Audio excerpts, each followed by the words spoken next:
जय हिंद प्यारे विद्यार्थियों। सामान्य हिंदी प्रश्नोत्तरी की दूसरी क्लास में आप सभी का स्वागत है।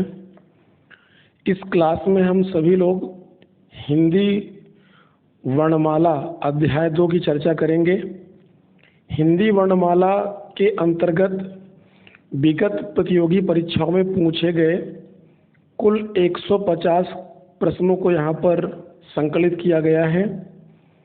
इन 150 प्रश्नों की हम लोग व्याख्या 3 क्लास में देखेंगे। प्रत्येक क्लास में 50 प्रश्नों की व्याख्या की जाएगी।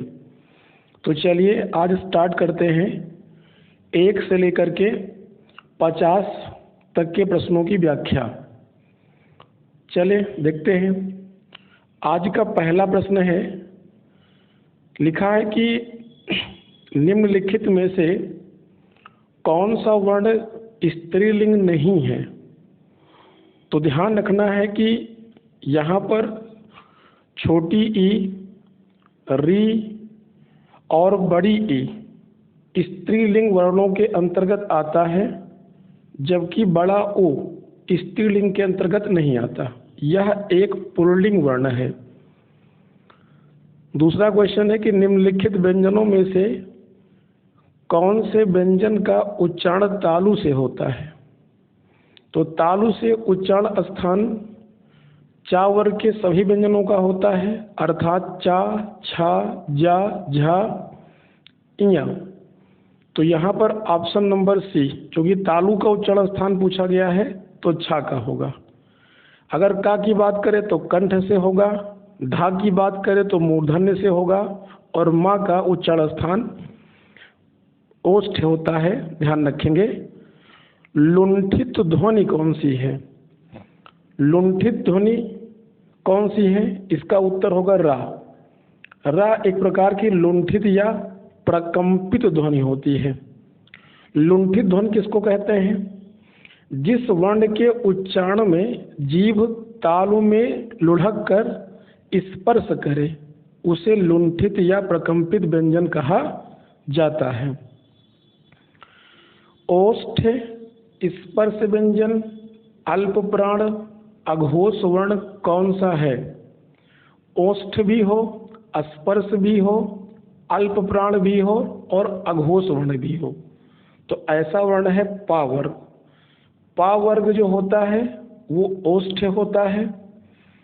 का वर्ग से लेकर के चा, टा, ता, पा वर्ग के सभी 25 वर्ण स्पर्श व्यंजन कहलाते हैं, और सभी स्पर्शी व्यंजनों में प्रत्येक वर्ग का जो पहला, तीसरा और 5वां वर्ण होता है वो अल्प प्राण होता है, और पहला और दूसरा प्रत्येक वर्ग का वर्ण अघोष वर्ण की श्रेणी में आता है, और इन सभी मानकों को पा वर्ण पूर्ण करता है। इसलिए ये ओष्ठ भी है, स्पर्श व्यंजन भी है, अल्प प्राण भी है और अघोष भी है। एक ही ध्वनि का द्वित्व हो जाने पर वह क्या कहलाती है? जब एक ही प्रकार की ध्वनि का दोहराव हो जाए तो उसे युग्मक ध्वनि कहते हैं। जैसे दिल्ली है, प्रसन्न है, उल्लास शब्द है।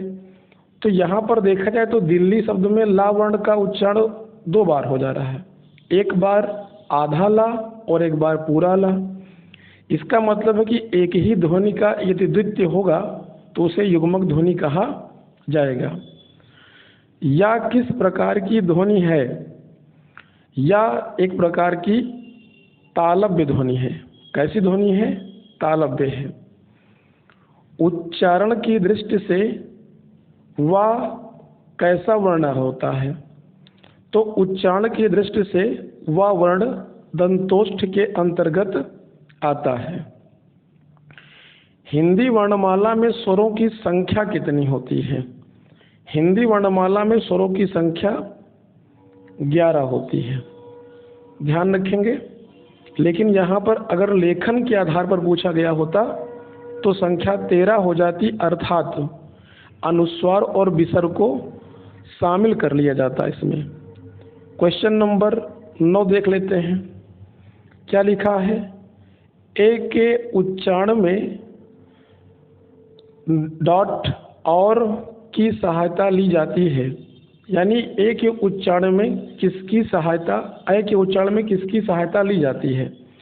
तो ए का मुख्य उच्चारण स्थान की बात करें तो इसका मुख्य उच्चारण स्थान कंठ तालु है, अर्थात ए के उच्चारण स्थान में कंठ और तालु की सहायता ली जाती है।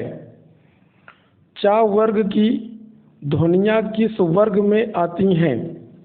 तो जो चा वर्ग की ध्वनियाँ होती हैं वो मुख्य रूप से तालव्य वर्ण के अंतर्गत आती हैं, अर्थात चा, छा, जा, झा और इया के उच्चारण में हमारी जिह्वा ऊपर के तालु में जाकर स्पर्श करती है, इसलिए इनको तालव्य वर्ण कहते हैं। वर्णमाला का कौन सा अक्षर पुल्लिंग नहीं है, अर्थात स्त्रीलिंग है? तो छोटी ई और बड़ी ई पुल्लिंग नहीं है, यह स्त्रीलिंग वर्णों के अंतर्गत आती हैं। चलिए अगला क्वेश्चन देख लेते हैं, क्वेश्चन नंबर 12। क्वेश्चन नंबर 12 में क्या कहा गया है कि जिन वर्णों का उच्चारण स्वतंत्र होता है, जिन वर्णों का उच्चारण स्वतंत्र रूप से होता है उसे क्या कहते हैं? तो स्वतंत्र रूप से उच्चरित होने वाले वर्ण स्वर कहलाते हैं और स्वर की सहायता से बोले जाने वाले वर्ण व्यंजन कहलाते हैं। हलंत दा प्लस छोटा आ प्लस हलंत का प्लस हलंत मूर्धन्य सा प्लस आ बराबर क्या होगा? तो यहाँ पर दा और आ मिलकर के दा बनेगा और का, सा और आ मिलकर के क्षत्रिय वाला छा बनेगा, अर्थात यह वर्ण विन्यास है और इस वर्ण विन्यास को मिला करके जो एक नया शब्द बनेगा वह दक्ष होगा। ऑप्शन नंबर डी सही होगा यहाँ पर। यह एक प्रकार से हिंदी वर्णमाला में वर्ण विन्यास का प्रश्न आधारित था। ढा वर्ण का उच्चारण स्थान है और वर्ग कौन सा है? तो जो ढा वर्ण है ये टा वर्ग का चौथा वर्ण है। टा वर्ग जिसको मूर्धन्य वर्ण कहते हैं, टा, ठा, डा, ढा, अर्थात टा वर्ग में चौथे स्थान पर आता है, तो ये टा वर्ग का चौथा वर्ण होगा। लिप चिन्हों के क्रमबद्ध समूह को क्या कहते हैं? सबसे पहले यहाँ पर पता होना चाहिए कि लिप चिन्ह का मतलब क्या है। तो लिप चिन्ह का मतलब होता है वर्ण, और लिप चिन्हों का मतलब क्या होता है? वर्णों। तो वर्णों के क्रमबद्ध समूह को क्या कहा जाएगा? वर्णमाला कहा जाएगा, ध्यान रखेंगे। हिंदी भाषा में ह्रस्व स्वरों की संख्या कितनी है? तो हिंदी भाषा में ह्रस्व स्वरों की संख्या होती है 4। कौन कौन से होते हैं? छोटा आ, छोटी ई, छोटा ऊ और री से ऋषि। ये 4 वर्ण ऐसे होते हैं जिन्हें ह्रस्व स्वर के अंतर्गत रखा जाता है। ऐसी कौन सी 2 मात्राएं हैं जिनका प्रयोग तो किया जाता है किंतु उनका समावेश स्वर में नहीं किया जाता? तो वो है अंग और आहा। अंग को अनुस्वार कहा जाता है और आहा को विसर कहा जाता है, तथा अनुस्वार एवं विसर के संयुक्त रूप को अयोगवाह कहा जाता है। अर्थात अयोगवाह का प्रयोग तो मात्रा के रूप में किया जाता है किंतु इनको स्वरों की श्रेणी में शामिल नहीं किया जाता। नेक्स्ट क्वेश्चन, उच्चारण की दृष्टि से संबल ध्वनि का कौन सा वर्गीकरण है? तो संबल ध्वनि का कौन सा वर्गीकरण है? यह संपृक्त ध्वनि के अंतर्गत आती है। यहाँ आप सभी ध्यान रखेंगे कि हिंदी में ध्वनियाँ मुख्य रूप से 3 प्रकार की होती हैं। एक संयुक्त ध्वनि, एक युग्मक ध्वनि और एक संपृक्त ध्वनि। अगर हम बात करें संयुक्त ध्वनि की, तो ऐसी ध्वनि जिसमें 2 या दो से अधिक ध्वनियाँ परस्पर एक ही स्वर की सहायता से बोली जाती हैं तो उनको संयुक्त ध्वनि कहते हैं। जैसे प्राण शब्द में है, म्लान शब्द है, प्रयास शब्द है, तो इस प्रकार की ध्वनियों में को हम लोग क्या कहेंगे? संयुक्त ध्वनियाँ कहेंगे। संपृक्त ध्वनि का मतलब क्या होता है?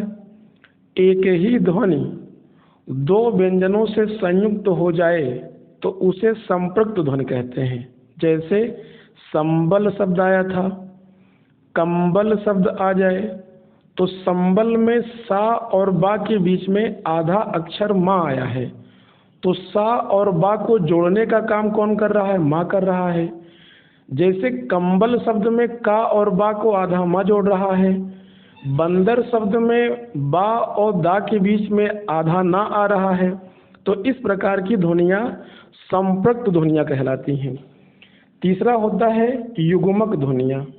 जब किसी शब्द में एक ही ध्वनि का द्वित्य हो जाए तो उसे युग्मक ध्वनियाँ कहेंगे। जैसे दिल्ली है तो दिल्ली में आधा ला के बाद पूरा ला आया। उल्लास है, उल्लास में आधा ला के बाद पूरा ला आया, तो ऐसी ध्वनियों को युग्मक ध्वनियाँ कहा जाता है। चलिए अगला क्वेश्चन देख लेते हैं। क्वेश्चन नंबर 19, क्या लिखा है 19 में? किस स्वर के उच्चारण में दीर्घ स्वर से भी अधिक समय लगता है? तो जिन स्वरों के उच्चारण में दीर्घ स्वर से अधिक समय लगता है उन्हें प्लुत स्वर कहते हैं। इन स्वरों का प्रयोग नौटंकी, ड्रामा आदि में किया जाता है। वर्णमाला में स्पर्श व्यंजनों की संख्या कितनी है? तो वर्णमाला में स्पर्श व्यंजनों की संख्या 25 होती है। का वर्ग, चा वर्ग, टा वर्ग, ता वर्ग और पा वर्ग, पांचों वर्गों के 5 वर्ण अर्थात 25 वर्णों को स्पर्शी व्यंजनों के अंतर्गत रखा जाता है। स्वर ए ऐ का उच्चारण स्थान कौन सा होता है? तो ध्यान रखेंगे कंठ तालव्य, यानी ए और ऐ कंठ और तालु दोनों की सहायता से बोले जाते हैं, इसलिए इनको कंठ तालव्य की श्रेणी में रखा जाता है। हिंदी शब्दकोश में का के बाद कौन सा व्यंजन आता है? तो ध्यान रखेंगे का के बाद क्षत्रिय वाला छा व्यंजन आता है। यह एक प्रकार से संयुक्त व्यंजन होता है। हलंत वाला का और प्लस मूर्धन्य सा को जोड़कर क्षत्रिय वाला छा बनाया जाता है। चलिए क्वेश्चन नंबर 23 की ओर बढ़ जाते हैं। क्वेश्चन नंबर 23 में क्या कहा गया है कि भाषा की सार्थक लघुत्तम इकाई कौन सी होती है?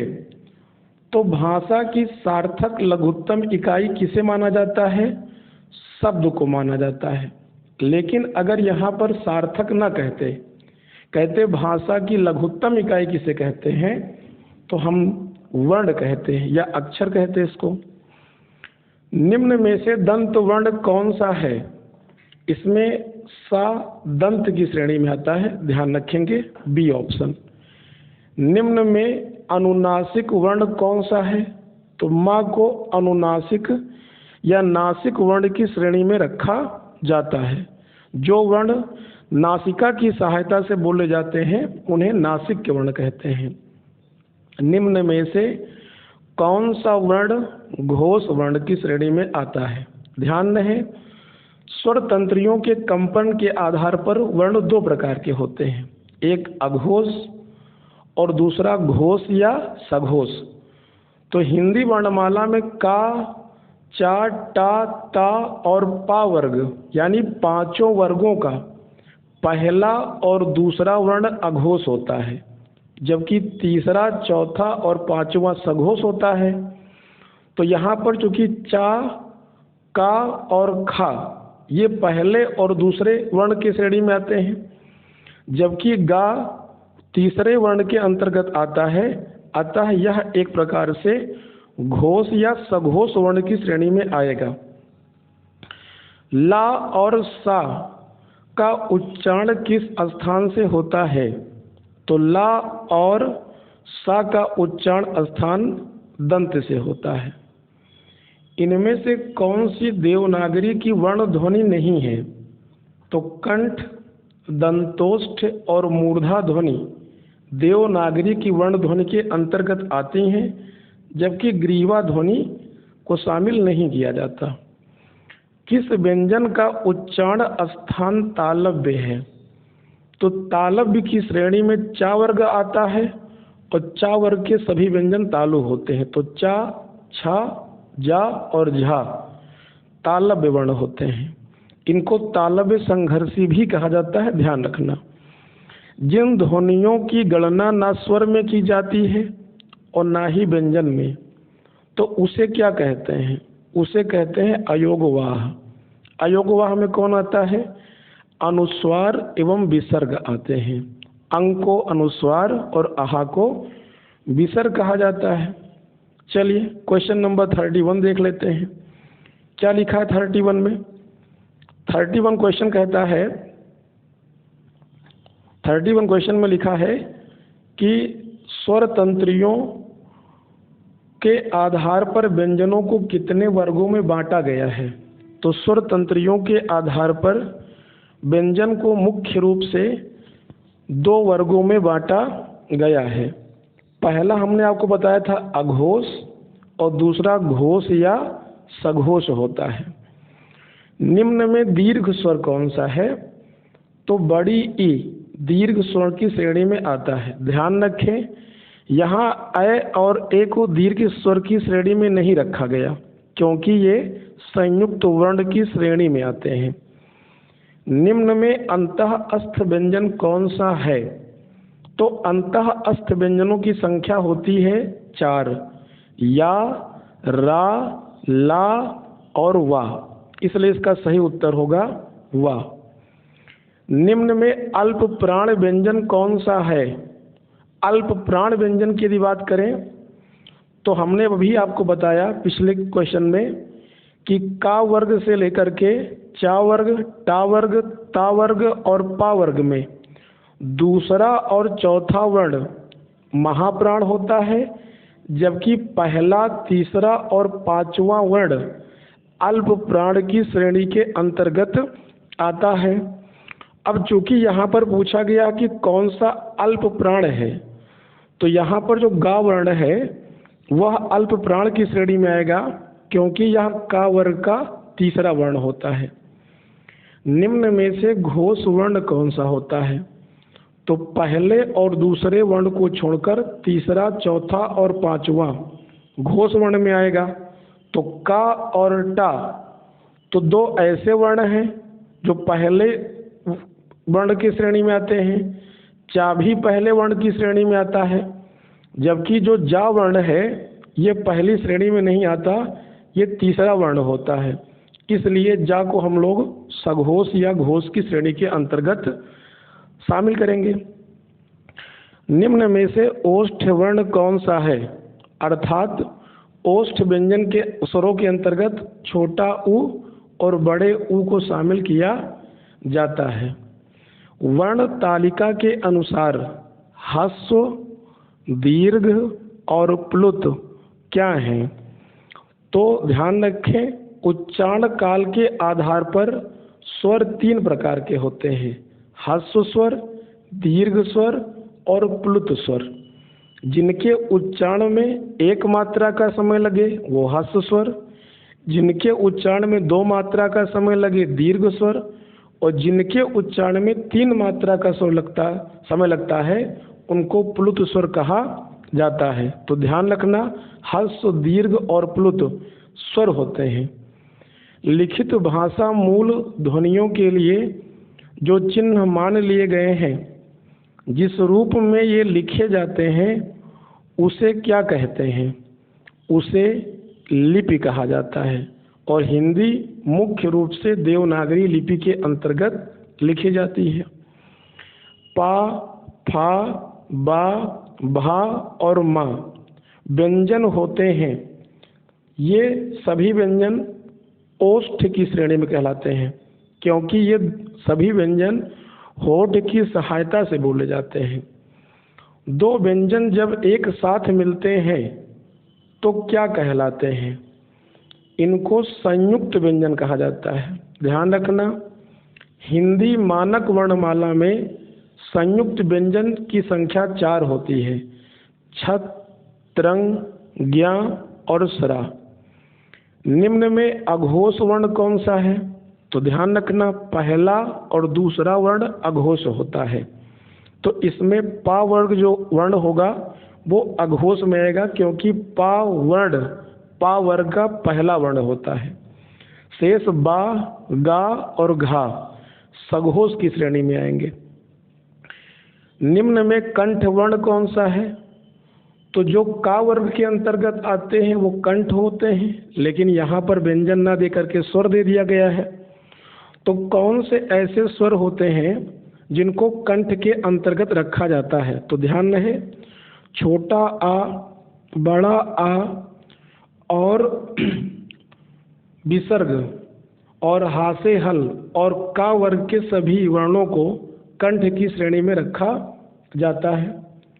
क्वेश्चन नंबर 43 देख लेते हैं। क्वेश्चन नंबर 43 में क्या कहा गया है? ध्यान से देखें, निम्न में दीर्घ स्वर कौन सा है? तो दीर्घ स्वर की श्रेणी में आ आता है। ए और ओ को दीर्घ स्वर की श्रेणी में इसलिए नहीं रखेंगे क्योंकि इनकी गणना संयुक्त स्वरों की श्रेणी में की जाती है। निम्न में महाप्राण व्यंजन कौन सा होता है? तो ध्यान रखें, का वर्ग से लेकर के पा वर्ग तक का दूसरा और चौथा वर्ण महाप्राण की श्रेणी में आता है। तो यहाँ पर अगर देखा जाए तो ता चूँकि पहला वर्ण होता है, अगर देखा जाए तो इस प्रश्न का सही उत्तर होगा भा। भा किस वर्ग में आता है? पा वर्ग में। पा वर्ग में पा पहला है, फा दूसरा है, पा फा बा भा। चूँकि भा चौथा है इसलिए महाप्राण होगा। निम्न में अंतः अस्त व्यंजन कौन सा है? अंतः अस्त व्यंजन होते हैं 4, या, रा, ला, वा। चूँकि विकल्प में या था तो इसका सही उत्तर होगा ऑप्शन नंबर सी। सघोष वर्ण कौन सा होता है? तो का वर्ग से लेकर के पा वर्ग तक के तीसरा, चौथा और पांचवा वर्ण सघोष होता है। अब चूँकि बा एक ऐसा वर्ण था जो कि पा वर्ग का तीसरा वर्ण है, पा फा बा, इसलिए बा एक सघोष होगा। क्वेश्चन नंबर 47 देख लेते हैं, क्या लिखा है? ऊष्म व्यंजन कौन सा है? तो ऊष्म व्यंजन के अंतर्गत 4 व्यंजन आते हैं। कौन कौन? सा, खा, सा और हा। तो सा, खा, सा, हा आता है। तो चूंकि विकल्प में हा वर्ण दिया गया है इसलिए इस प्रश्न का सही उत्तर होगा ऑप्शन नंबर डी। निम्न में से कौन सा स्वर कंठ तालव्य की श्रेणी में आता है? तो 2 ऐसे स्वर हैं जो कंठ तालव्य की श्रेणी में आते हैं, पहला ए और दूसरा ऐ। इनको कंठ तालव्य कहा जाता है।